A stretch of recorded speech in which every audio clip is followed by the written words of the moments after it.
with our Constitution and with American values. And then underneath it says, e.g. apparent equality of women, attitude towards homosexuals, etc. Okay, that's a really loaded question to start off with, but I think our panelists are up to it. So, since we're a little casual this evening, who wants to take the first stab at it? I'll talk a lot. Just everybody. So, you start? Okay, go right ahead. And certainly include, when you're answering the question, any references to your background that might help people understand where you come from on the issue. Okay? Well, my name is Mike Perron. I've already had some introduction to who I am. Louder, Mike. A little bit louder? That's it. Yeah. Okay. The question itself, I think, is a bit of a problem. Because if you were to say, for example, does Christianity is Christianity compatible with the Constitution? A lot of people would be, well, which version? We have worldwide anywhere from 1.5 to almost 2 billion Muslims. They're not joined at the hip. So there are some Muslims that feel some way, and there are some Muslims that feel another way. If we were to try to treat them as if they were all one unit, I think we'd be making a mistake. You wouldn't want someone to refer to Christianity and use, for example, David Koresh as the example they pick. Or who was the guy who gave the Kool-Aid with the poison, Jeff Jones? Jones.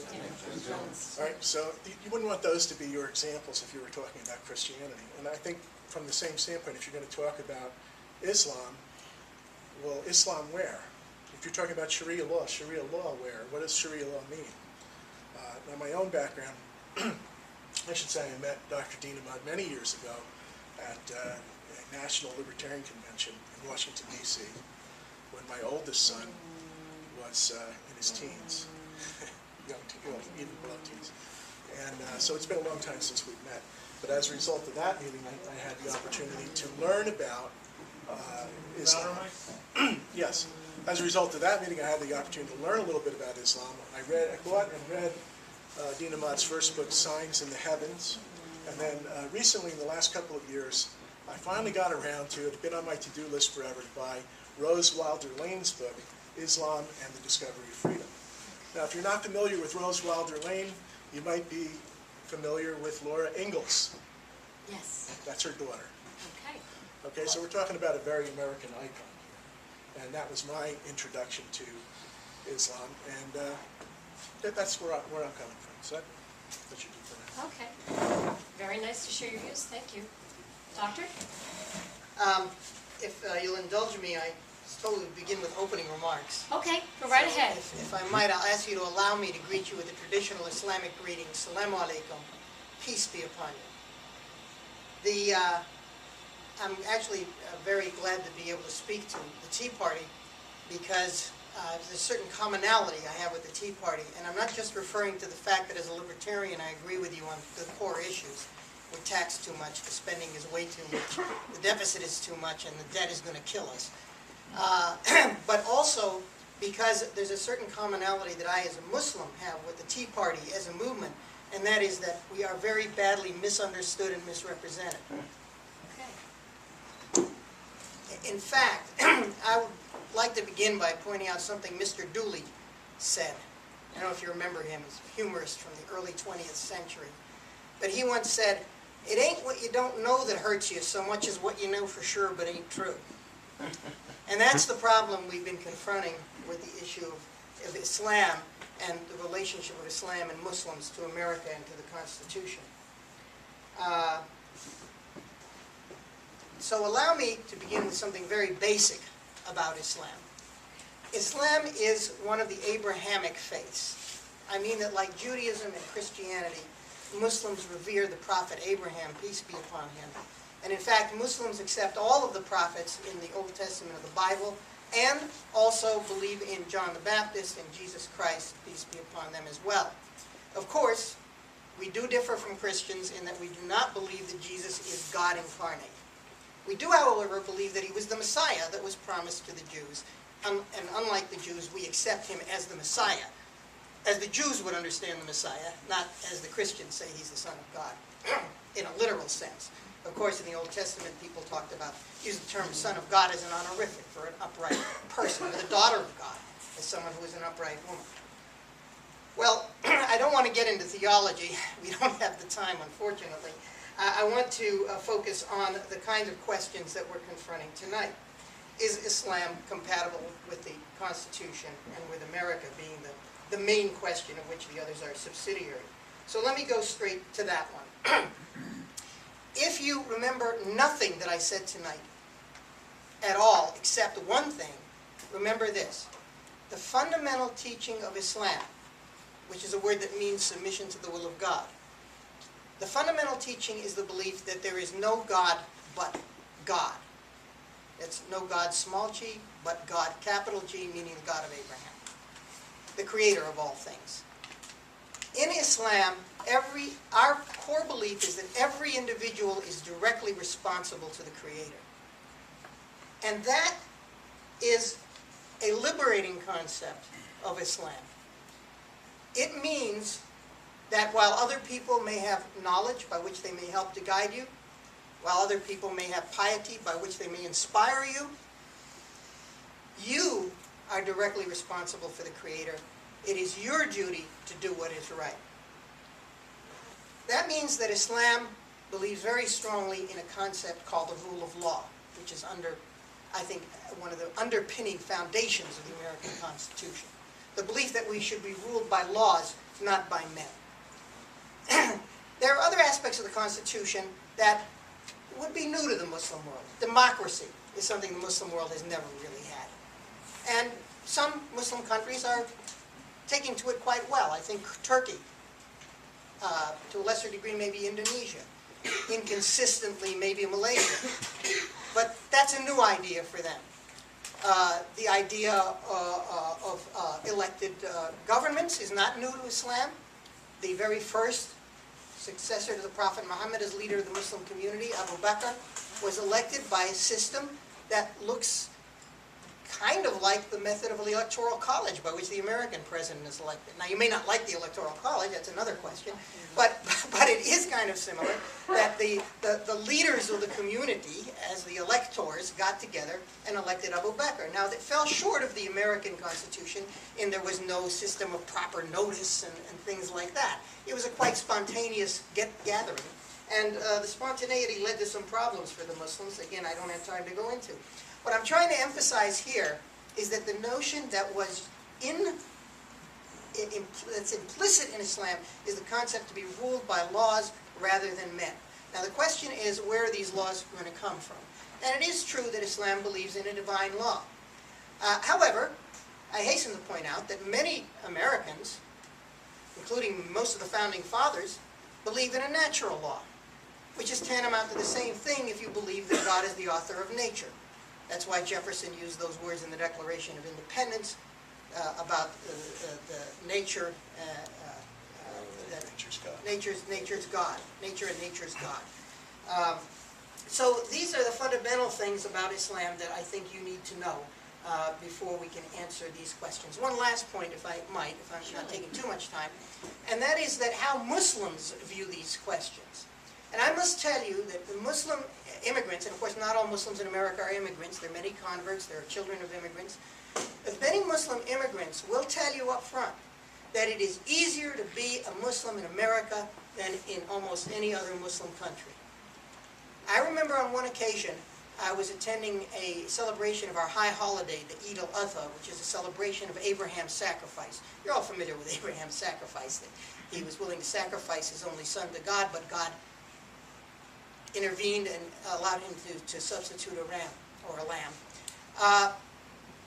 This celebration was at an Islamic weekend school, kind of like your Sunday schools, and a lady was giving a lecture to the General Assembly, and it was a nice lecture about the importance of sacrifice and how much God loves us and what you'd expect to be. It was nothing out of the ordinary, just very nice. And the man sitting next to me, who was from Egypt, turned to me and said, you know, there's not a single country in the Muslim world where she'd be allowed to give a speech like this. And that seemed like an overstatement to me. I said, what do you mean? And he said, in half of them, they'd be saying, why is a woman giving a speech? And in the other half, they'd say she's a Muslim fundamentalist. And as I thought about it, I realized that while it may have been a slight exaggeration, it was not too much of an exaggeration. It probably was true. So, just to let you know that Muslims are very grateful for the opportunity to be here in the United States. By and large, we appreciate what the United States offers to Muslims.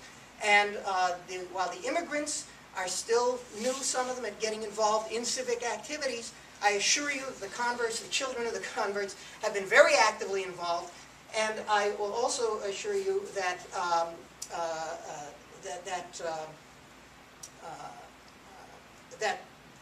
that any anger or disagreement that Muslims in America, the overwhelming majority, I'm not saying there aren't some nutcases, we know there are, that's easily demonstrable, the film there will show it. But the overwhelming majority of Muslims who have something critical to say, like the Tea Party, say it out of love for this country, because there are things we can be doing better, in particular things having to do with foreign policy. And I'm sorry if I've gone on too long. No. I will get to more specific answers later. Thank you very much. I think we should move on to our next panelist with a reaction or a response. Okay, my name is Rafat Barsoum. I'm a Coptic Christian from Egypt, and for you, and I'm sure the majority of people here in America, they don't know what does it mean Coptic. Can you bring your voice up just a little bit? We don't have an amplification Okay. system tonight. So, I am Coptic Christian from Egypt, and for the majority of Americans that they don't know what Coptic Christian is, Coptic Egyptians, they are the Christians who got the message from Saint Mark when he came to Alexandria in the year 70. And he spread Christianity through the Middle East, part of Greece, and Russia. That's why the Russians, they are called also Orthodox. So we are Coptic Orthodox, there is Russian Orthodox, and there is Greek Orthodox. But we all got the message from Saint Mark in the year 70, or exactly 63 when he came to Alexandria. So if we're talking about is Islam compatible with our constitution and with American values? Before we talk about the first part, let's talk about the second part, which is our values. What are the values in America here? First is freedom. Freedom of speech, freedom of religion, and as FDR, President FDR one time said, I have to be free of fear, freedom from fear. So, if we're talking about those values, let's talk about, is Islam compatible with those values? This topic, if we discuss it in details, it will take at least 24-hour discussion. But I picked some of the issues, and when I picked these issues, I didn't get it from hadith, which is the talkings of Prophet Muhammad, or I didn't get it from a tradition of people. I got it from the Quran himself, like the book of the Quran. So let's talk about a couple of issues here. The first one is Surah An-Nisa, which means women verse. Let me read it for you. Say again, what does it mean, women? Women, like verse. The verse pertaining to women. Yeah, the verse for women. Okay, 4:11. Give me 1 second, let me get it.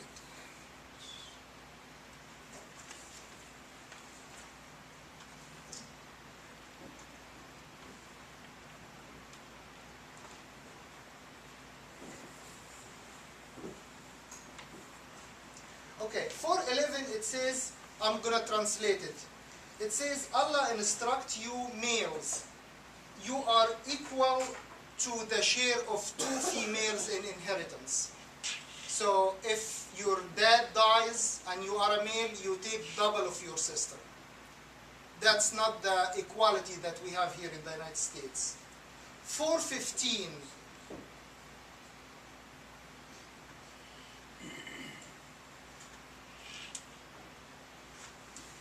It instructs that if you have a woman that commit adultery, and adultery in the Quran means that a woman who had sexual activity outside marriage or before she's married, to confine her to the house until she dies.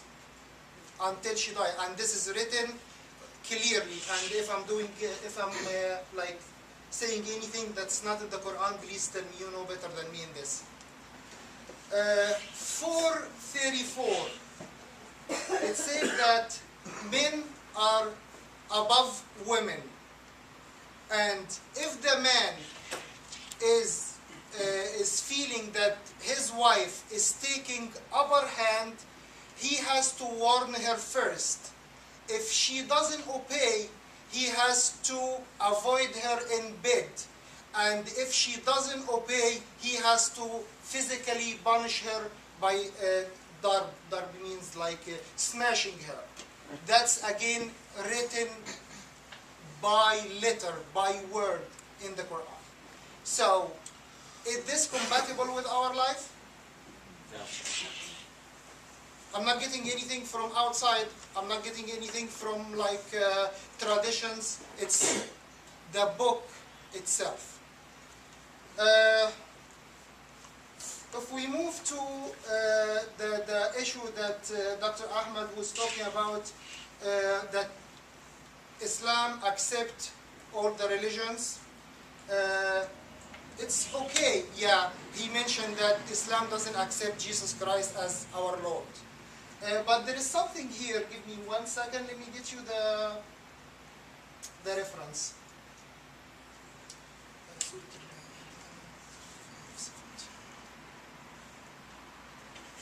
Okay, in Surah Al-Ma'idah, Al-Ma'idah means the like table. It's 5:17. I'm going to say it in Arabic. لقد كفر الذين قالوا إن المسيح قالوا إن الله هو المسيح, which means that whoever said that Jesus is the Lord is an infidel. And it says here, then who could prevent Allah at all if he had intended to destroy Christ, the Son of Mary? So, if me and you, we don't agree to something, it's okay. But when you have in your book that you believe in, that if you don't agree with me, you are an infidel, and we all know what we have to do with an infidel according to the Islamic belief, that's dangerous. Would you like me to add more, or you want to talk about a lot more? Jews don't necessarily believe Jesus Christ was God. But you don't describe us Does as that an mean infidel. that we're considered okay among the Muslim? Because we don't believe in Jesus Christ. Yeah, Since but we don't believe in Jesus Christ, that means we should be compatible with a Muslim. Do you describe me as a Christian who believe in Jesus Christ as an infidel? Not at all. In the Jewish religion? Nope. That's my answer. Okay, I think you've made a very good point. I don't want to cut you off from future references. I do want to give Bill Miller a chance Sure. to give us his views as well. Hi, Bill Miller. Remind them who you are. Bill Miller, I'm author of the Tea Party Papers, and I'm going to use that reference right now. I'm going to start off with what Michael said at the beginning. As a matter of fact, natural law, our Constitution, our Declaration of Independence, what we fought the war for. We didn't have a Constitution. We didn't even have the Articles of Confederation. What we had was we had a document called the Declaration of Independence and some other documents that had been written before, like the Summary Rights of British North America that Jefferson wrote in 1774. And in those documents, natural law is talked about, that we're endowed by our Creator with certain inalienable rights. And that tradition of natural law is not only, what Michael said to begin with, is makes absolutely no sense at all, because Judeo-Christian morality is at the very heart of it. John Adams himself said, our government was created for a moral and religious people. It's not to argue with the doctor here, but actually Michael's point of view, this secularism is actually terrible for our country, and that's what's incompatible with our country in a sense. Our government was based on an evolutionary process that took place over thousands of years, coming out of Judeo-Christian morality, the idea of democracy from Greece, the Res Publica of Rome. The Reformation was critically important. And I'll get to that when I get to the doctor's point of view. The Reformation, the Enlightenment, the Renaissance, all took part and was all part of the process. And all the ingredients for inalienable rights were present in Old England before in Elizabeth in England. But it never took root there. Never took root overseas. This government, what ended up happening was, you took those ingredients and they were put in some fragile wooden boats and they came across the engine of evolution, the ocean, to here to North America, right? And before they landed, they found out they were in the wrong spot. They weren't in Virginia, they were in Massachusetts. So they wrote a contract up. That's so American. They said there's two separatist groups, and they wrote a document up, the Mayflower Compact, before they stepped ashore. And when they stepped ashore, they weren't English anymore, they were Americans. The idea was an evolutionary process itself, and right through the Charter of Liberties, the Magna Carta, the Wittenagement of the Saxons turned into the Witten, it turned into Parliament. This was a process that took thousands of years in Western civilization, but Judeo-Christian morality is at the very heart of it.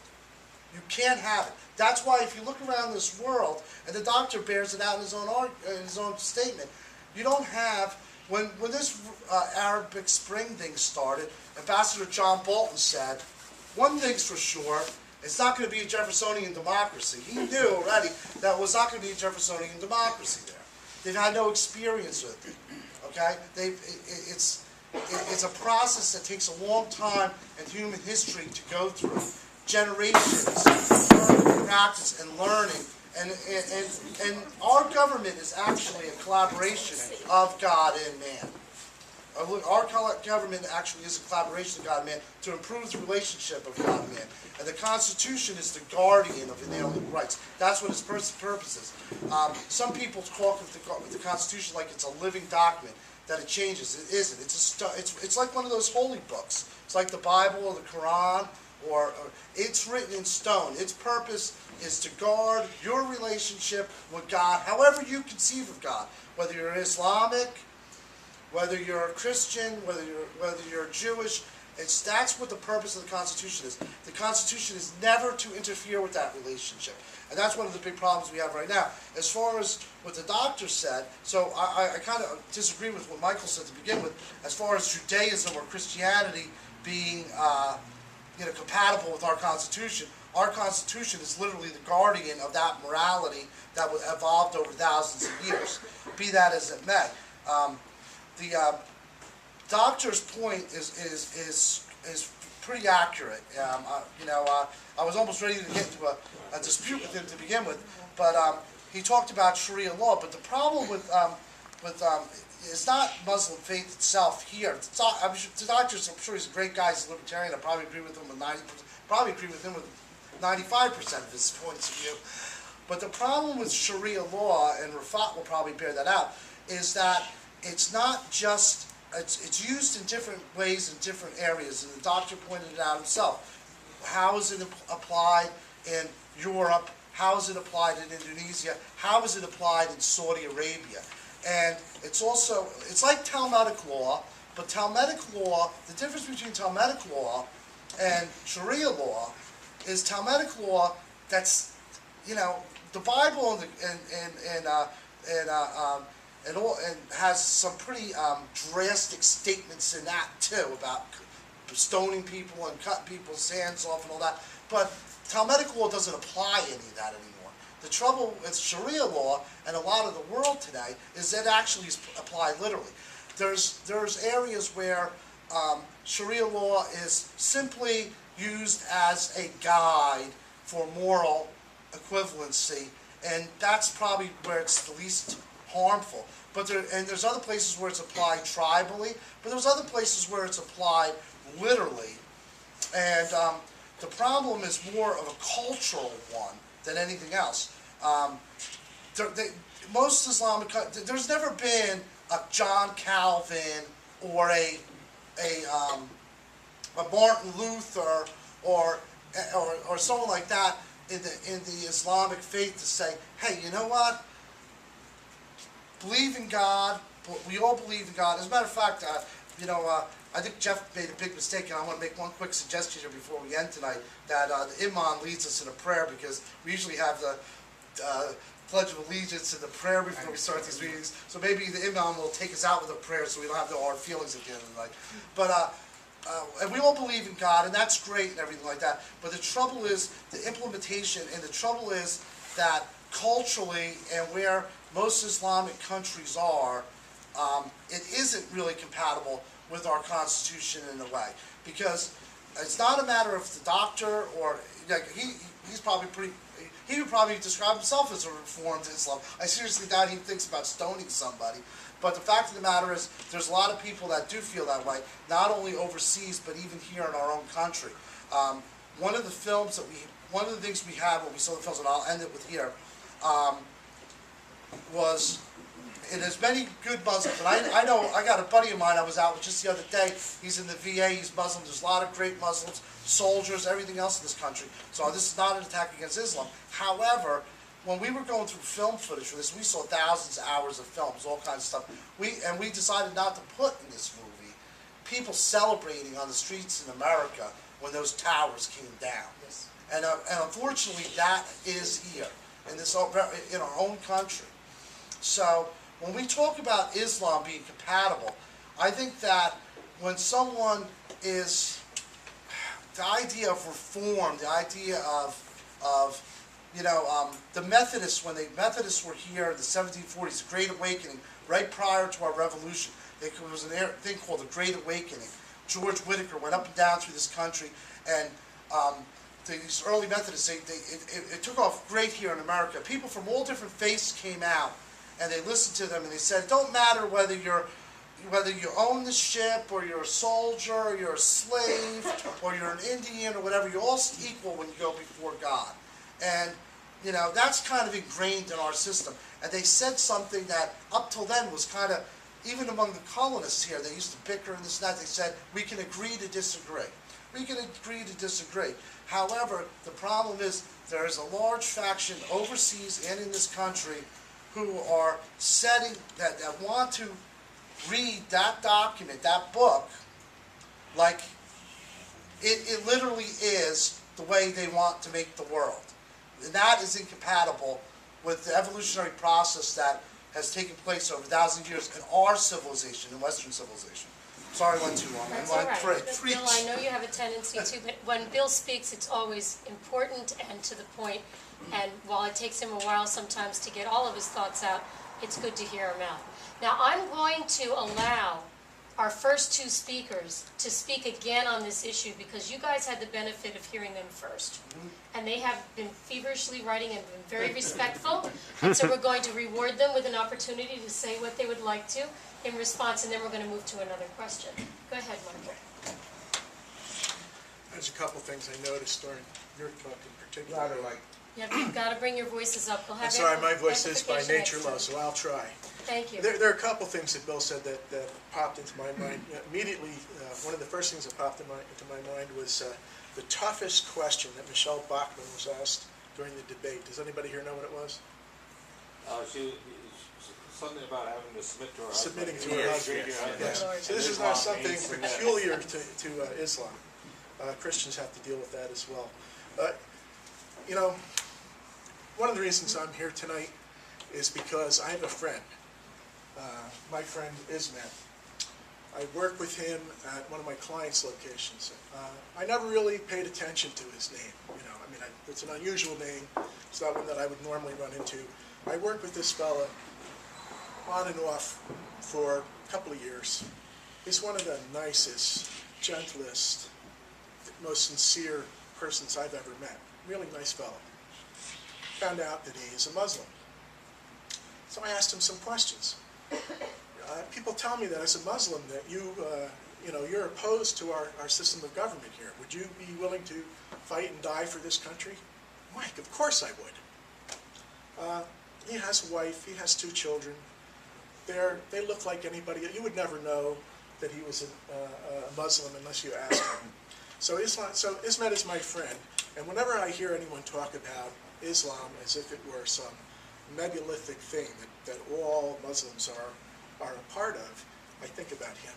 And I also think about him, not too long ago, I met with some Tea Party people, I won't mention their names, who told me that they were quite convinced that at some point we're going to have to deport every Muslim from this country.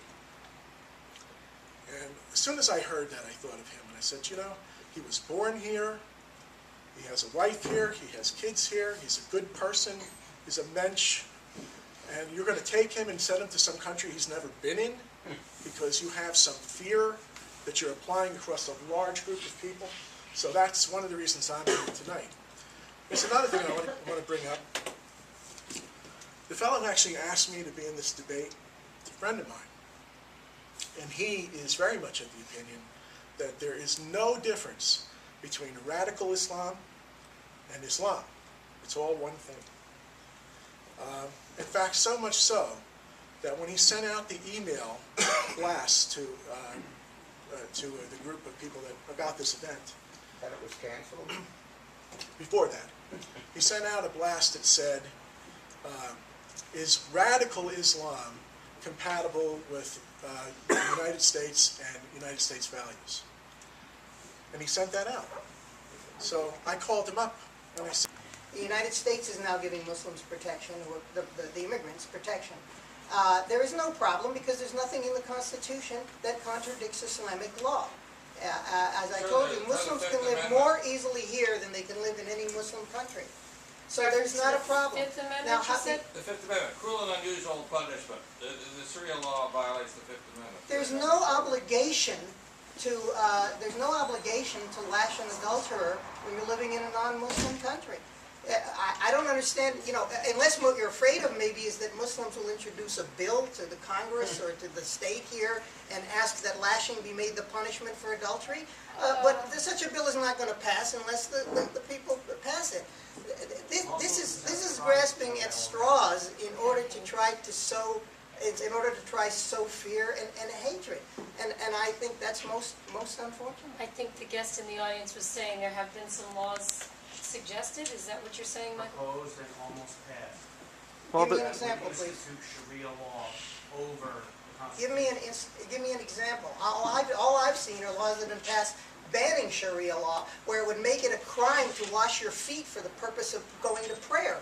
You can wash your feet, but if it's for the purpose of going to pray, according to Islamic law, then you'd be in violation of Sharia law. Those bills, by the way, have been defeated. Show me one place where someone has tried to introduce a bill to institute Sharia law. The only thing that I know of that even comes close is that the IRS has issued a tax ruling saying that people who have an Islamic mortgage can deduct the interest.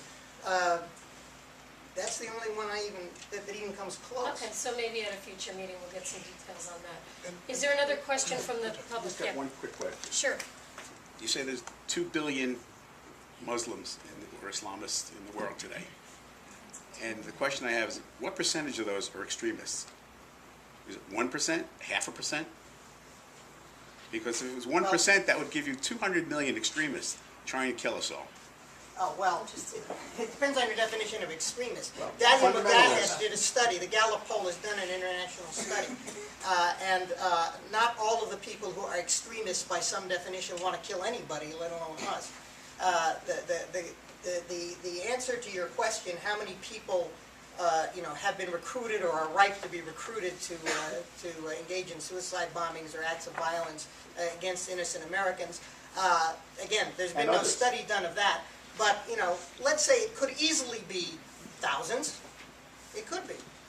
And we have to defend ourselves against them, just as we have to defend ourselves against the thousands who are sending American National Guardsmen, American soldiers, off to engage in acts of violence against Muslims who have done nothing to us and don't mean to do anything. We've done that? Yes. Yeah, that's what I've said. We just go out and we attack Muslims all over the world for no reason. No. Strictly just No, we have a cover for doing it, but it's not the truth. Okay, now I'm going to ask my question. You pronounce that word for me, doctor, and tell me what we Takia. do with that. How do we deal with that? Okay. Because if according to your religion, it is actually not only approved but encouraged that you not tell, not you doctor, but that a person not tell the truth if it suits Allah to lie. Come on, how do we deal with The that? word taqiya originated first among the Shias in a debate over whether it's permissible to lie about your religion. The Shias were under Sunni rule and they felt they were being oppressed, and they were afraid that if they admitted their unusual religious beliefs, that it might lead to repression. Okay. And so the question was, is it because Islam says you should never ever lie? They said, are there no exceptions to this? And the argument was there are cases of necessity where it is permissible to lie, Okay. as such as where you're going to be severely persecuted for your religion. That is now or if it's- I'm going to generally call on accepted, Jeff not only by Schulter. Muslims. Talk to me, Jeff. I would like to point out that the same case was I made, didn't hear you, Jeff. I would like to point out the same case was made to Christians that were hiding Jews during Right. World War II. And if the Nazis came up and said, is there a Jew here? They said, well, it's okay to lie. Okay. So, I All mean, right, it's that's a the rational same thing. explanation. Hmm. And I'd like to add to that. Okay, Mike, go ahead and add to that. You know, we do not tell our spies to tell the truth. Why? Because if they tell the truth, they're going to die. There are circumstances where it's appropriate to lie to protect yourself. That's what this is about. Except what I'm concerned about is the misuse, the lie that's engaged in the abuse of this term in being presented. There's People abuse are being everywhere told that's that causing- Muslims, as a religious duty, have to lie about the religion all the time. In other words, in order to advance a plan of world conquest. Correct. What that means is you could come here and you could listen to me and you could say, you know, everything he said was very persuasive. But since I know that Muslims lie through their teeth, it doesn't mean a damn thing. And that's why this lie against the Muslims was invented, in order to make it impossible for any Muslim to ever defend himself or his religion. Okay, well, let's take some more questions from the... Islam, Loud and Muslims clear. as a whole, do they recognize a sect or an extreme element that do decree the destruction of the West and America and all of that, like within your That's a own good question. community? Do you like we identify, let's say, the Ku Klux Klan, who use symbols of Christianity to oppress people in the South. But there was a lot. We identified them. That's not us, as Christians. But do Muslims do the same for the extremists that we're talking about? Would they do the same to Do they do it? Is there Yeah, a, yeah. That's them, Sure. not us. One of the first lectures I gave in front of a Presbyterian church after 9/11, during the Q&A, somebody said to me, "Why have no Muslim leaders denounced what happened on 9/11?" And I said immediately afterwards, 45 leading Muslim scholars from around the world issued a thorough denunciation of these people and denounced what they had done as un-Islamic and gave the reasons, juridical reasons for it. He said, "Why didn't I read about that in the New York Times or the Wall Street Journal?" And I said, "Yeah, that's what I want to know."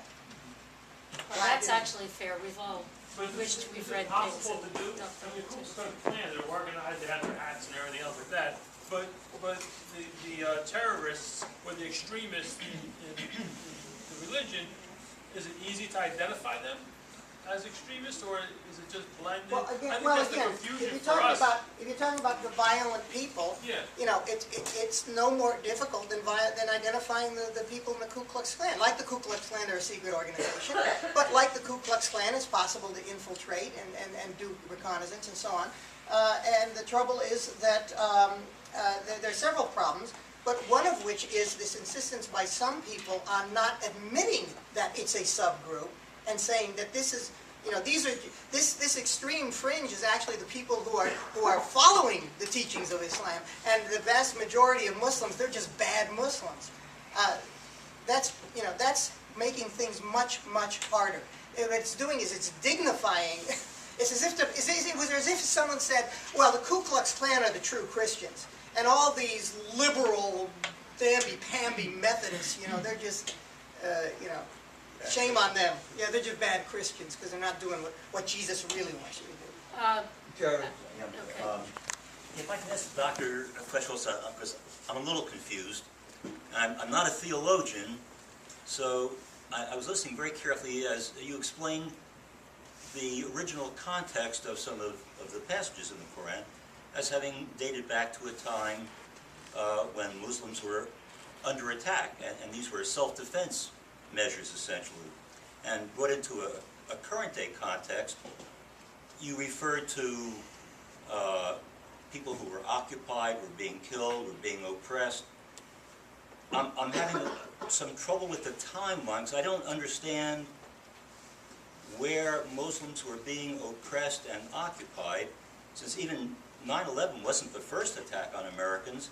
The World Trade Center itself had been attacked years earlier, and there were attacks against Americans around the world that predated 9/11. What was the basis for that? Yeah, sure. Well, again, you have to look at the radicals and see what did they say was the basis for it, and they've said it quite, overtly.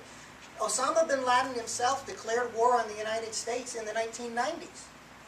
In the 1990s, he made a declaration of war on the United States, and he gave 3 reasons: American troops in Saudi Arabia, the occupation of Palestine, which was funded and underwritten by the United States, and the embargo on Iraq that had led at that point to the death of maybe 500,000 people.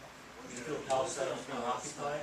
Palestine, yeah, being occupied. Yeah, that dates back to the UN and post. Well, yeah, it originally the 1948 UN resolution, but then more to the point, the 1967. Okay, so invasion. Imam, please explain to me, and excuse me as a moderator for interjecting a question, but I am feeling an urge.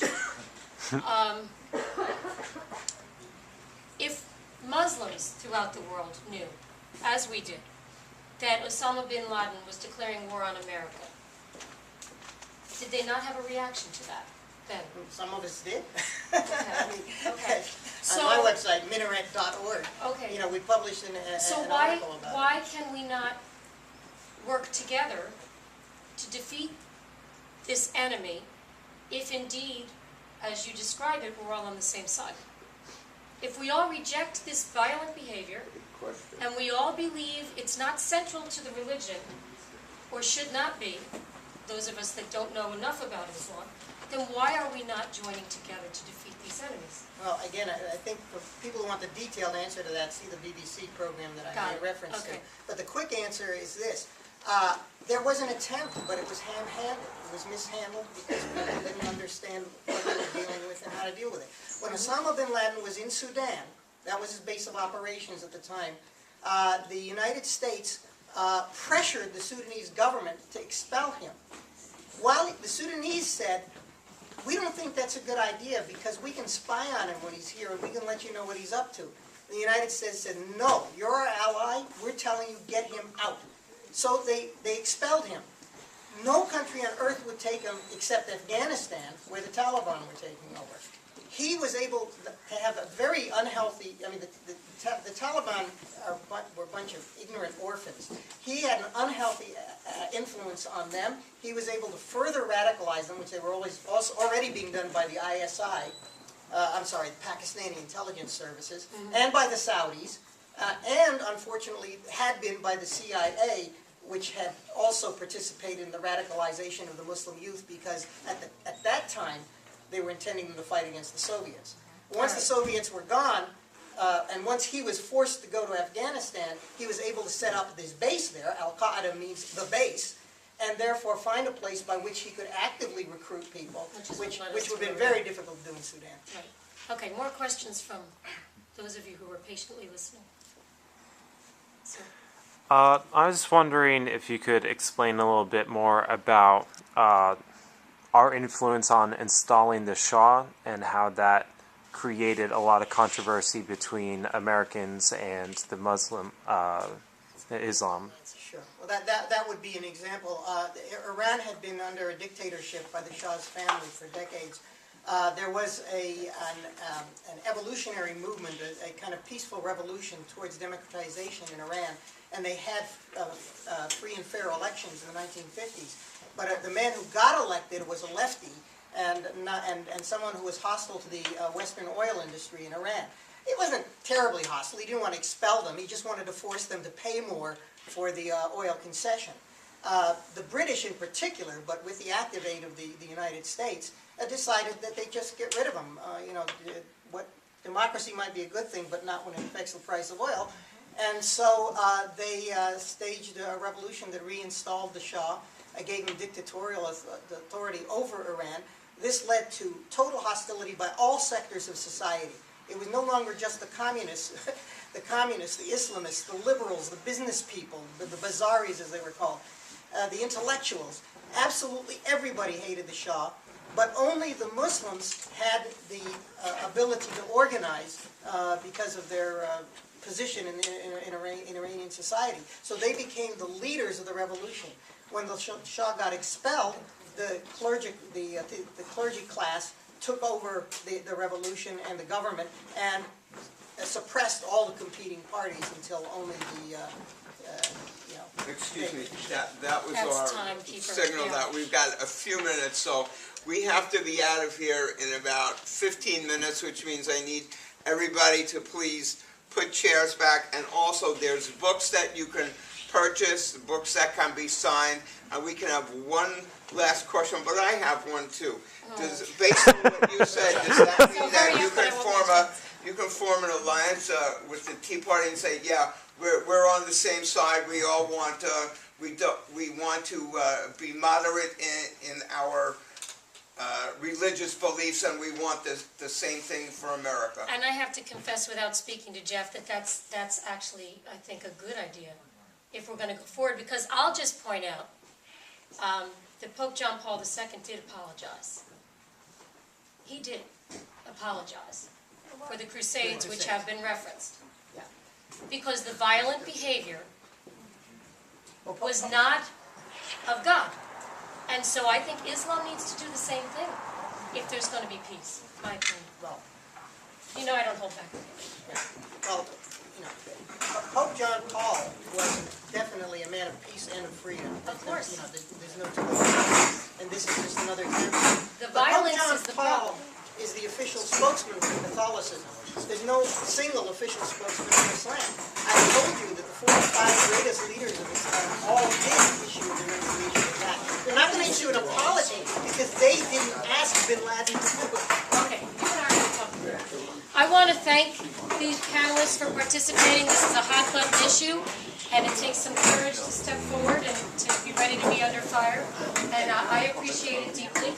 It's an issue, obviously, that's very, very important in America and throughout the world. So thank you very much.